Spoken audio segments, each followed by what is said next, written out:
Lisa Murkowski and Susan Collins have been a thorn in the side of Republicans for over 20 years. They are the most liberal, so-called Republicans in the Senate. Our RINO Roundup begins in July 2017 when both Collins and Murkowski defied President Trump by voting against repealing Obamacare. Collins bragged that she voted against the American Health Care Act, warning it would make the situation worse and leave millions without coverage. Her no vote, joined by Murkowski and John McCain, was enough to kill the bill. And is it hard at that point? You ran on repealing Obamacare. This is the time. The bell's ringing. Go. I had an opportunity when we were at the White House. It's the second time that we were over there, and it was a very directed appeal that we need to come together as Republicans. I made a statement to the president with my colleagues and with his team there that I'm not voting for the Republican Party. I'm voting for the people of Alaska. A year later, when President Trump nominated Brett Kavanaugh to the Supreme Court, the left unleashed everything it had: smears, fake scandals, and nonstop media attacks. This was the time for every Republican to stand strong, but once again, Collins and Murkowski played games. Murkowski broke ranks outright. She voted present instead of yes, effectively refusing to back Trump's pick when it mattered most. Collins, for her part, dragged it out for weeks. While Kavanaugh and his family were being destroyed in public, she refused to say where she stood. The media showered her with praise, hoping she would flip. At the last minute, she finally voted yes, but not before soaking up the spotlight, playing to the left and pretending she was the reasonable moderate who saved the court. In late 2019 and early 2020, Susan Collins joined Democrats in demanding witnesses during President Trump's first impeachment trial. It's day 8 of President Trump's impeachment trial, and Maine Senator Susan Collins remains a key player. Republican colleagues to bring John Bolton as a witness. The Republican could be a deciding factor in whether she and the other senators will hear from witnesses.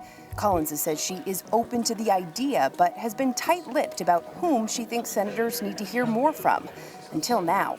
I believe that it's important that we explore with Mr. Bolton. But in the end, to her credit, she did vote to acquit. On February 4th, 2020, she told CBS, I believe that the president has learned from this case. The president has been impeached. That's a pretty big lesson. Then she voted not guilty. Classic Collins pandering to her liberal Maine voters while doing just enough to protect her career. Murkowski played the same game. At first, she hinted she might vote with Democrats, saying she was disturbed by Trump's conduct and calling his actions shameful and wrong. She blasted Mitch McConnell for saying he would coordinate with the White House, claiming it tainted the process. But when the spotlight was hottest, Murkowski voted to acquit as well. Right after the 2020 election, Susan Collins broke ranks. On November 9th, she congratulated Joe Biden, saying, "He loves this country and I wish him every success." And she didn't stop there. By March 2021, Collins had voted to confirm all 21 of Biden's cabinet nominees, the only Republican senator to do so. She also voted yes on 51 of Biden's first 59 judicial nominees, more than any other Republican. Lisa Murkowski wasn't far behind. She joined Democrats to confirm Merrick Garland as Attorney General and went along with most of Biden's other appointees too. When Biden needed help filling his administration, Collins and Murkowski had his back. In 2021, Collins and Murkowski rushed to brand themselves as bipartisan dealmakers. When Joe Biden rolled out his COVID relief plan, they were right there at the table. Collins told reporters, I am hopeful that we can once again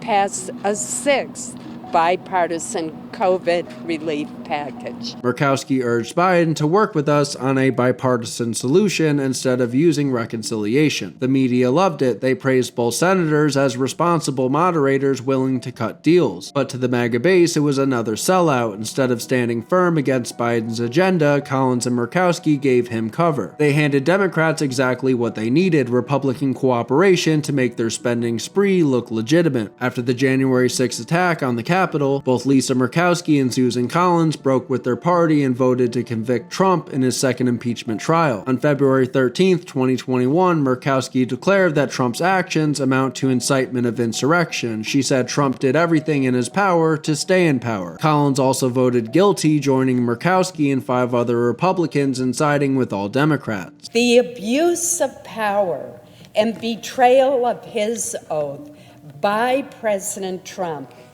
meet the constitutional standard of high crimes and misdemeanors.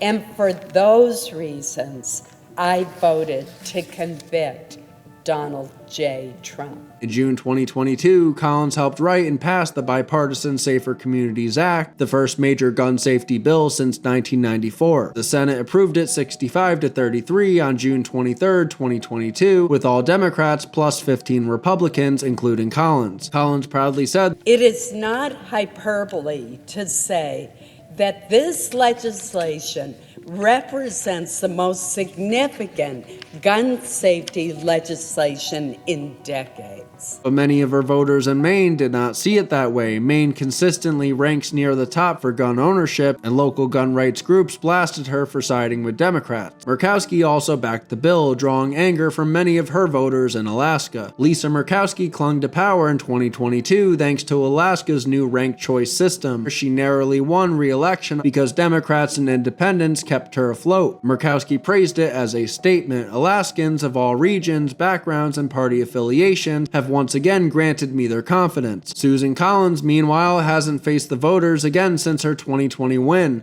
She was re-elected that year with about 51% of the vote, defying expectations and keeping her seat in a blue state. Her current term ends in 2027, and she's already announced plans to run for a sixth term in 2026. But polls show her popularity is sinking. 71% of Mainers, including over half of Maine's Republicans, now say she shouldn't run again. In the last few years, Collins and Murkowski have kept proving exactly who they are. Susan Collins dragged her feet on Trump's One Big Beautiful Bill, only backing it once she knew it wouldn't hurt her. That wasn't loyalty, it was career self-preservation. Lisa Murkowski was just as bad. She only voted yes after carving out special deals for Alaska. She even sided with Democrats to gut the Department of Government Efficiency, and in Anchorage, she admitted, "What do you have to say to people who are afraid, or who represent people who are afraid? We are all afraid. Okay.